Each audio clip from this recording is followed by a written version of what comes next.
Good morning. Good morning. I am Ann Ferguson. This is Leaning In with Ann, live walk and talk. Something that I do every weekday morning. Those of you who don't know me, I'm Ann Ferguson, and I am an author, and I'm a mentor, and I'm a teacher, and I'm a friend, and I'm a dancer, and I'm an adventurer. That's what I am today. So take a minute and ask yourself, who am I today? All right, let us look at blame today. If you got your feeling, you know when you self-blame. Okay, what about when you throw blame? You hear it?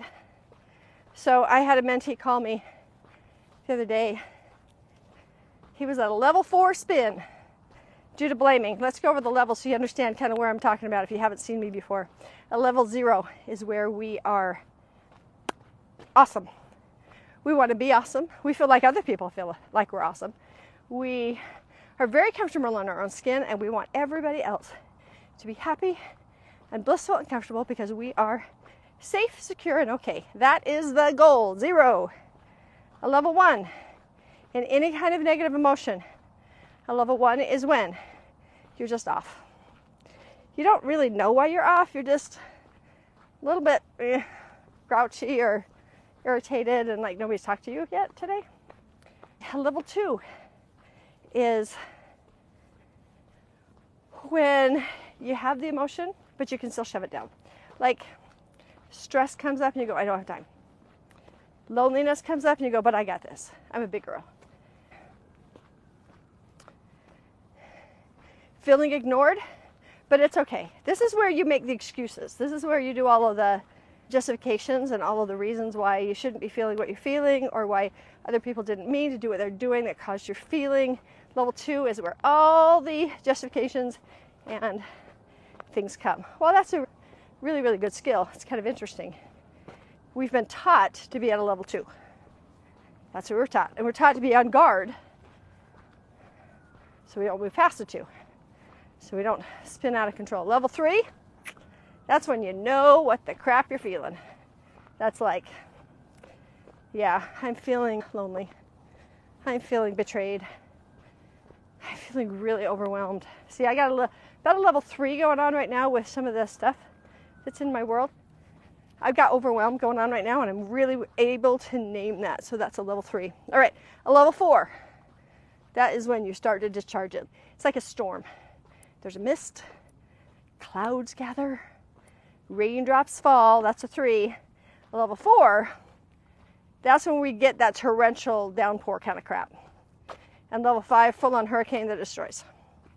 Level 4 is when we're trying to dismiss things, discharge things. It's when we're trying to run away from things and numb them. It's where blame sits. I'm going to say that one more time. A level 4 is where blame exists. That is really, really, really important to know because what we know, what I teach, is that at a level 4, you don't talk. So your brain has gone offline and all you're doing is reacting. That's what blame is. Blame is a reaction to shame. Yeah. So you're at a level 4 when you start blaming. Whether you're blaming yourself, level 4, blaming others, level 4, being blamed, they're at level 4, and you're probably going to pick up the shame of it almost immediately at level 4. So the rules of a level 4 is we do not try to have conversations at a level 4. Okay. So let's really look at blame and what's happening. This gentleman called me. We talked. He and his wife got in a little tiff. And one of the things I want to establish is nobody's wrong, just different. He had been doing kids, running this, running that. He works from home all day. And trying to get his own work done in between. Anybody else out there know what this is? And wife came home tired, had a long night, and the house was not clean or picked up.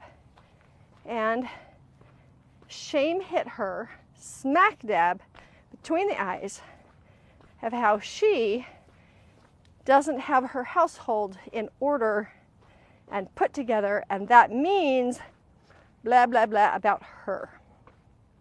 Well, rather than looking at shame and going, hey, I see you. Actually, I've been helping to provide for my family. I'm pretty good. It's okay that these things are out. Rather than doing that, blame. Shame's lackey. Oh my gosh, henchman. Shame's henchman showed up. And bam, blame bomb. All over her husband, who'd been sacrificing himself in the trenches, combat crawling with his work, rescuing the wounded, get the troops where they need to go all day long. And bomb. Guess what he responded with, guys? Anybody guess? He blamed her back. It's called friendly fire. Why is this way? What do you mean? Why do you blah, blah, blah? All the blaming. Okay, what blame is, besides being a lackey for shame, it is a response to feeling shamed. And it is the emotionally immature way to handle feeling shamed. Now, let's all just get a grip. Yes, I said emotional immaturity.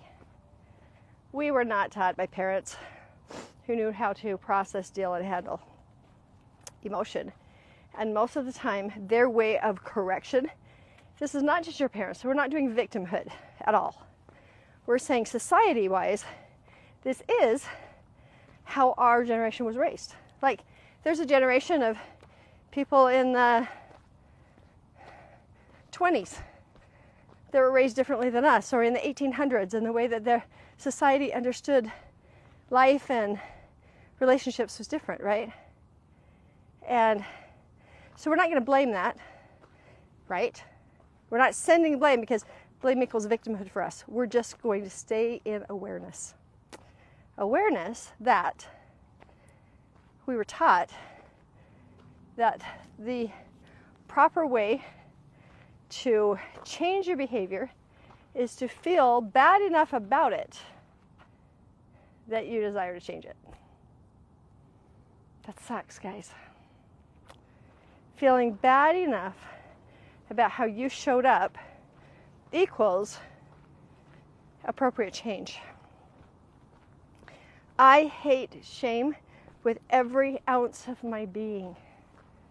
I hate it when I see it, when it's being sent out to other people. I hate it when I feel it. And I have learned some things. Ready?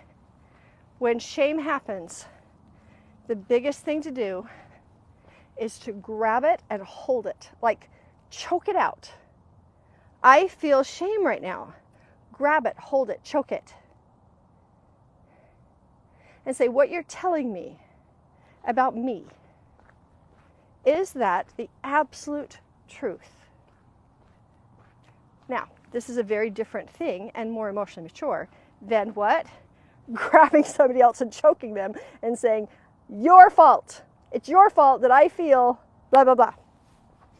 It's nobody's fault that you feel. You simply feel. And if you feel shame, it doesn't mean that you're worthy of being shamed. It just means that you feel shame. It's really, really important for you to know what shame feels like in your body. So I'm going to ask you to do this. If you're here, check in.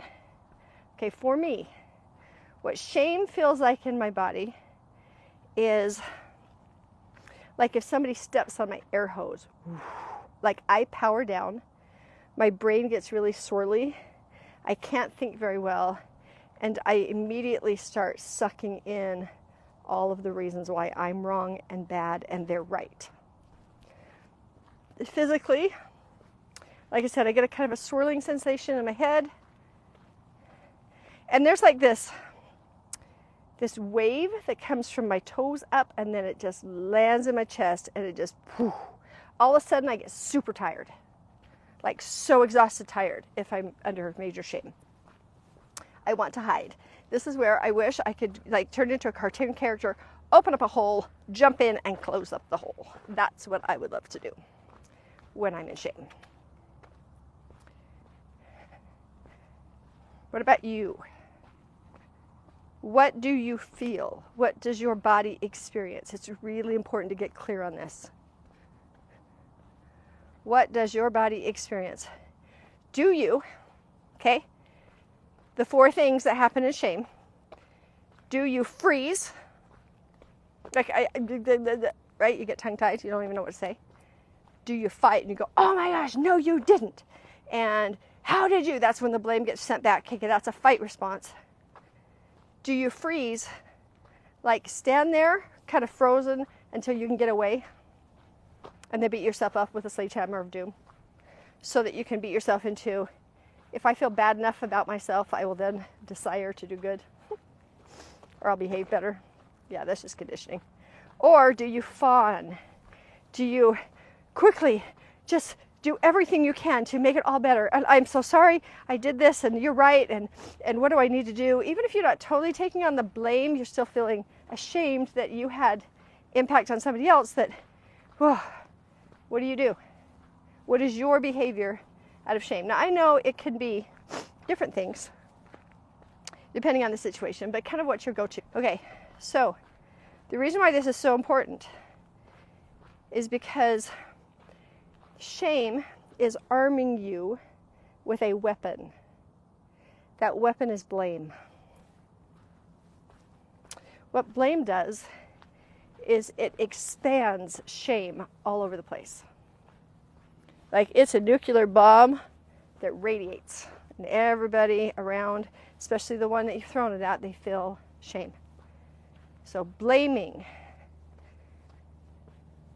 you got to hold it in, not push it down, but you got to hold it, and you've got to say, whoa, I walked into my house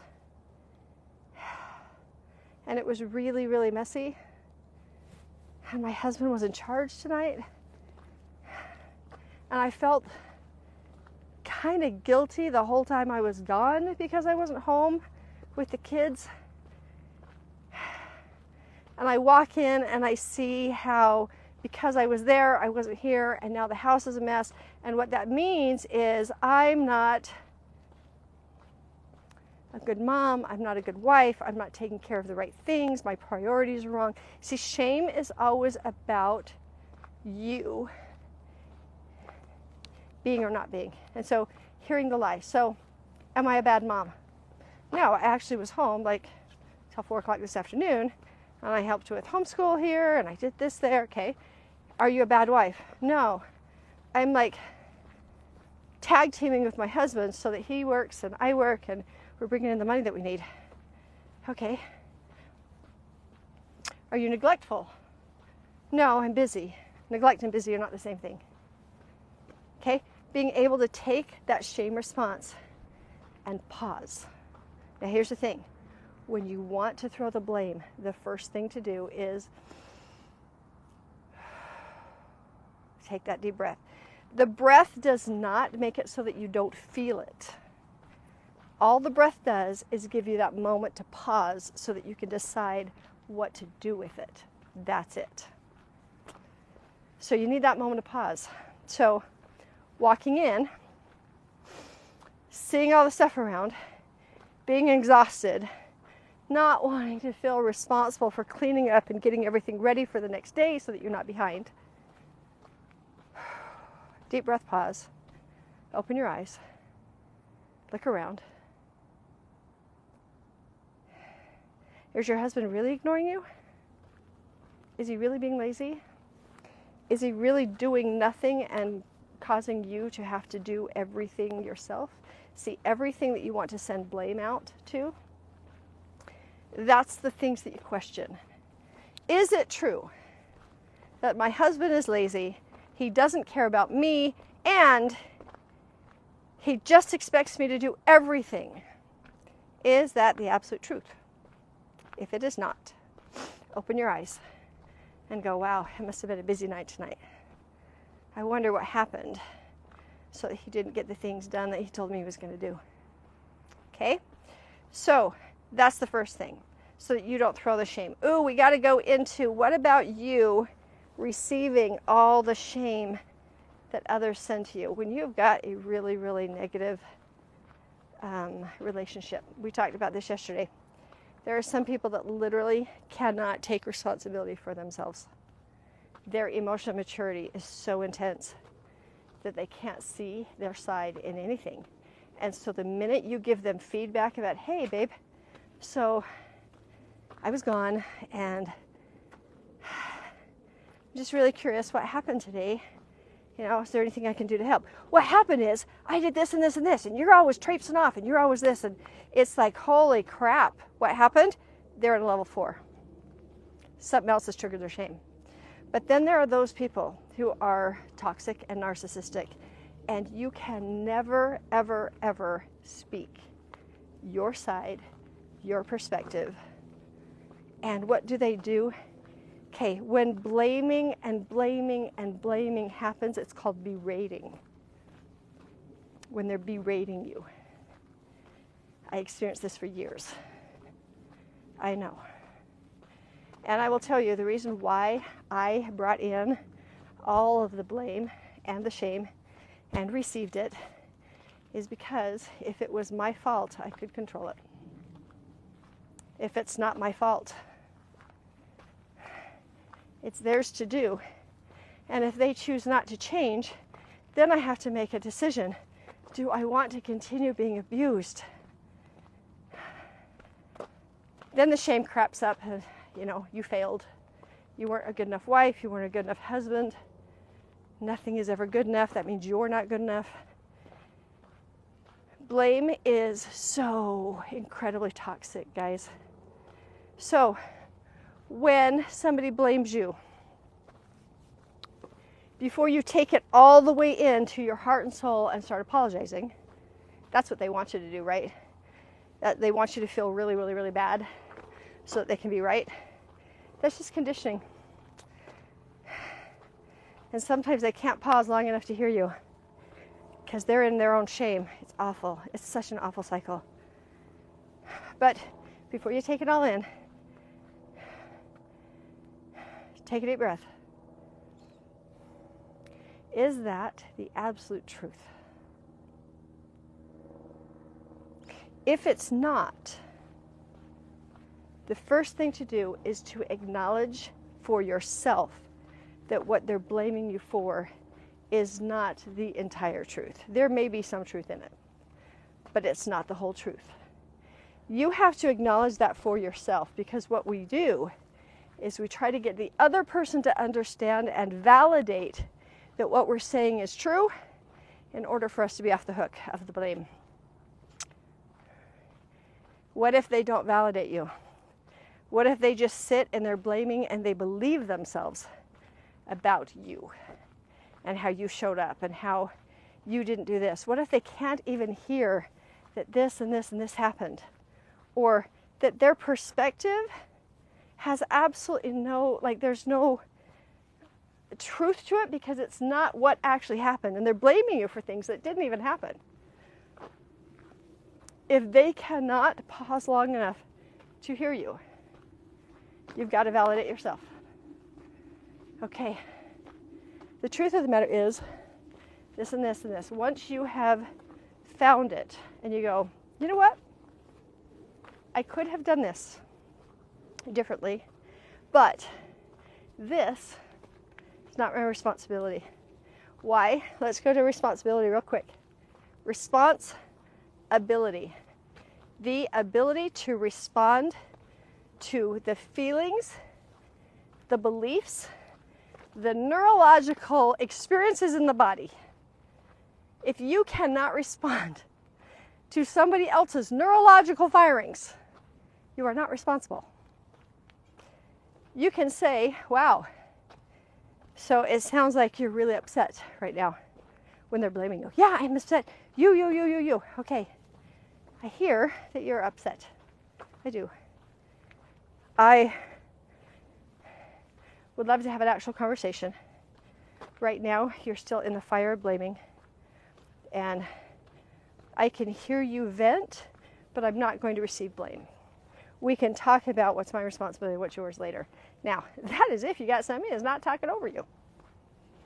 You got somebody talking over you, not letting you get even that much out. Guys, you're in a whole heck of a lot of hurt in your relationship. And you got to reevaluate. You got to go, what about this is mine? What do I want? What would I love? In a calm moment, when they're not blaming, you can say, I would like to discuss what things happened before.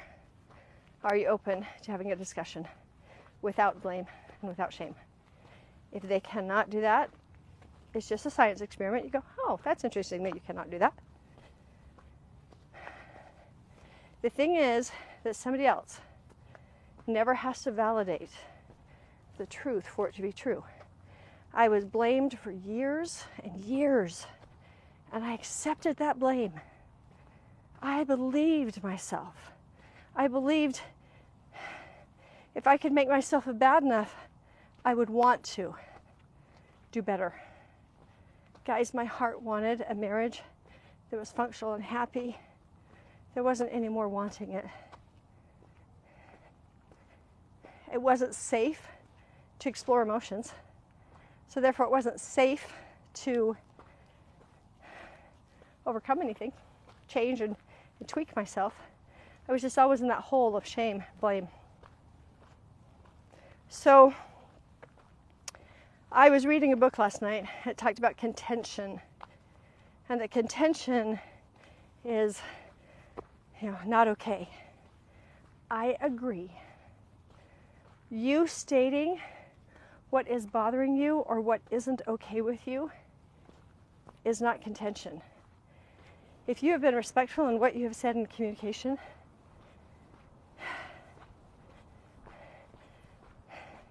then you haven't shamed them. If they are responding in shame, so this is something that has happened to me before, where I will express what I'm feeling. I'm totally owning my feeling and not giving them any responsibility over my feelings. And I will hear, well, now I just feel like you're making me wrong. Nope, I'm just communicating what I'm feeling and how you're doing things is impacting me. I'm responsible for those feelings. So if they go into a shame response, that does not mean that you have shamed them, right? So guys, if you need to have a conversation with somebody and they go into a shame response, you are not stirring up contention. The anger back, the blaming is stirring up contention. That's why you got to know what you feel. You got to know how to handle what you're feeling. You got to know how to express your feeling. You can even say, okay, I'm feeling a lot of shame right now coming, either from you or I'm feeling a lot of shame right now and I'm spinning at a level 4. Can we talk about this later? I've got to get myself kind of in a better place.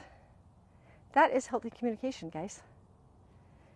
And the only way, yesterday we talked about renegotiating agreements. The only way you can renegotiate an agreement is if you yourself have accepted an agreement. And if nothing but blame and shame is being thrown at you, you're not accepting an agreement. I think we talked about this yesterday a little bit, but all the talking, I couldn't actually get my 2 cents in, and therefore I never agreed, and then I was blamed for lying and not keeping my commitment. Okay, I'm going to really, really put this in you. It depends on where you sit. If you are the one who you feel like everybody lets you down and doesn't keep agreements, I'm going to challenge you to look at whether or not you've heard their side and whether or not you are actually making agreement or just talking and thinking that because you talked and they heard you, that equaled agreement. Doesn't. Renegotiating. Let's do this for real. Shame will show up when you can't meet an obligation or a commitment. You got to hold that shame. You got to squeeze it out. Say, what's the truth about me? The truth about me is that I overcommit. Why? Because I'm such a good person. I want to love all over everybody. The truth about me is I want to commit. And I have health issues that take me out.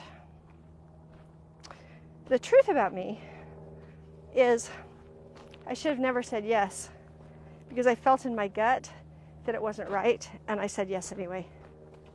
And I'm finding out why.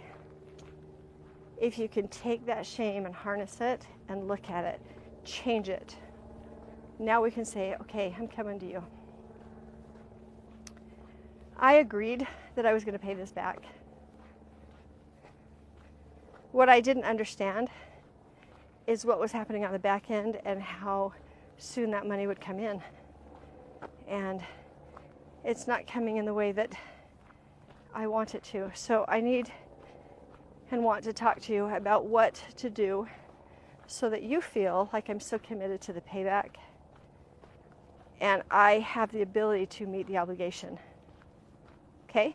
What about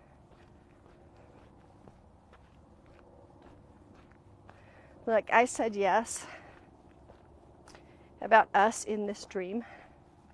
It's your dream. And I wanted to get on board, and I tried to get on board, but there's something in me that just can't do this dream. So I want to renegotiate with you and find out, how do I support you in feeling like you're fulfilling your dreams, but that I'm not the one who's involved in this. This one's yours. I have my own, and they're not in competition. I just need you to know I can't support this one. Right? What about just the basics? I know I said I'd get the dishes done. For me, I know I said I'd come out of the office. I know. I didn't keep that commitment to you. I feel badly about it. So when I've got to be in the office and you want me to come out, let's renegotiate what I give you permission to do to help me meet my commitment to you. Because my not coming out of the office really actually doesn't mean that I don't love you. It means that I was loving somebody else, and I can see why it makes you feel like you're not a priority. What do we do about that? So loving behavior, let's go over this. What do you desire? You've got to know what you desire. You got to have no shame around desire. This is what I would love, and it feels really good about it. I feel good. Number 2, ask for exactly what you want. Talk to people, talk to God, talk to yourself. This is what I would love. Number 3, tell the truth about what you want.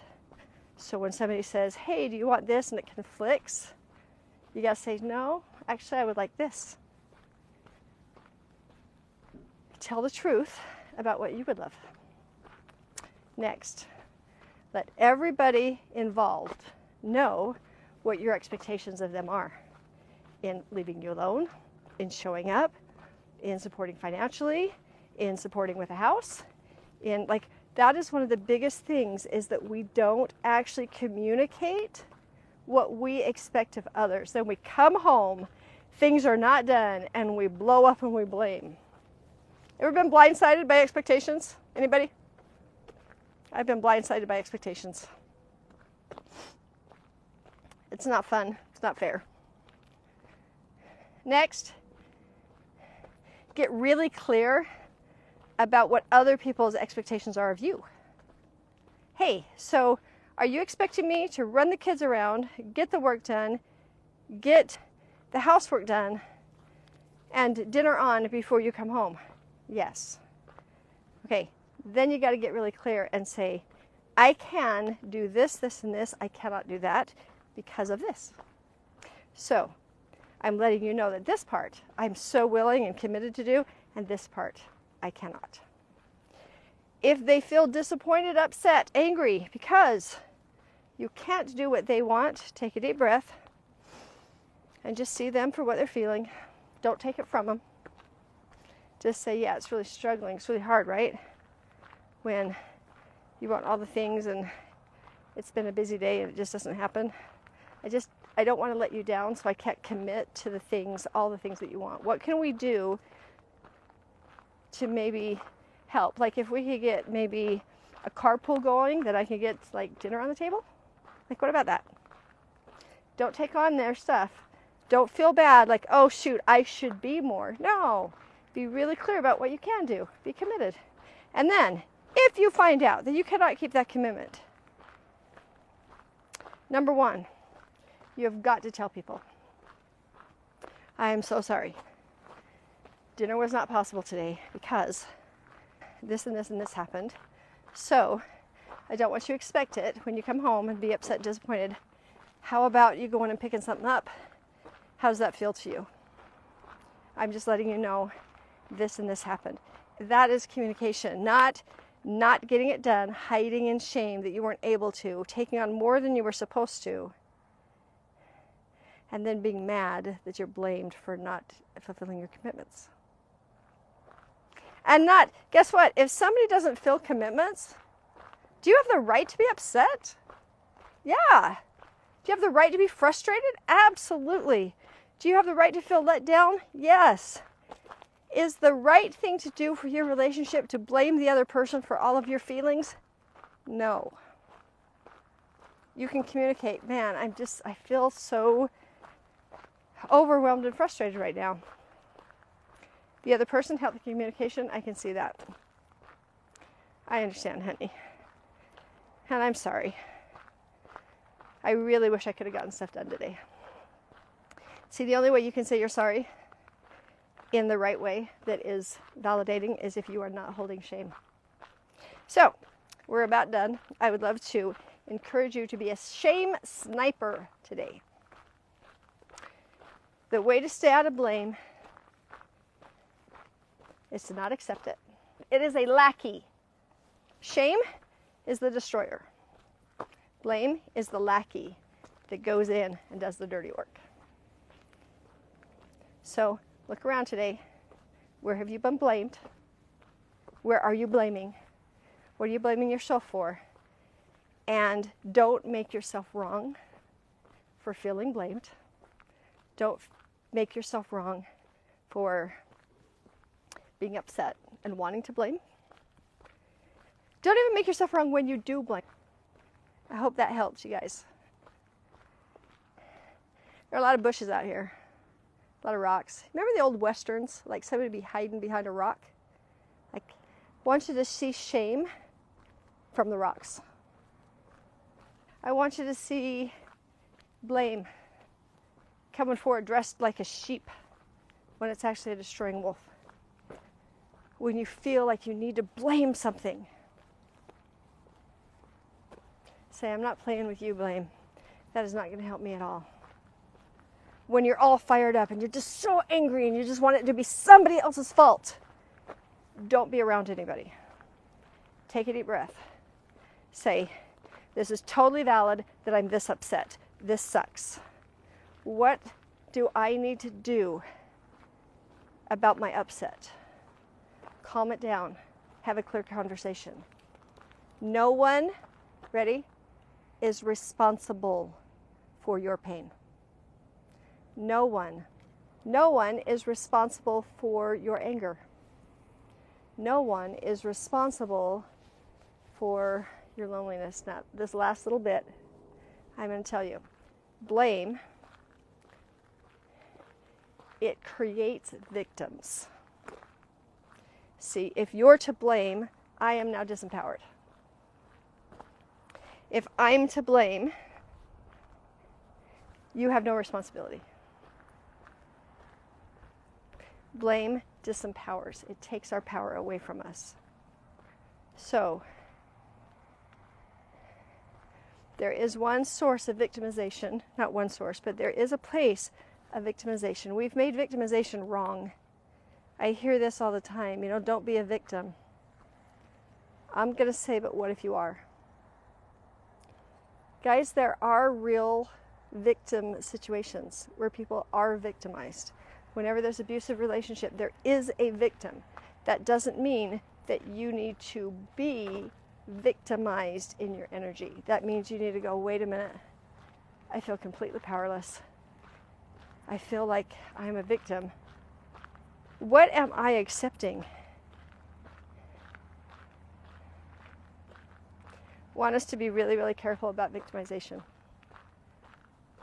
There are those who are professional victims and they blame everybody for everything. There are those who are victims and blame themselves for everything. There are those who are victims who are not being heard, that it wasn't their fault. If you are feeling like a victim, really look. Is there something really, really wrong that you cannot change? That you can't, your good behavior can't fix? Is that going on? Then you need to look and see abuse.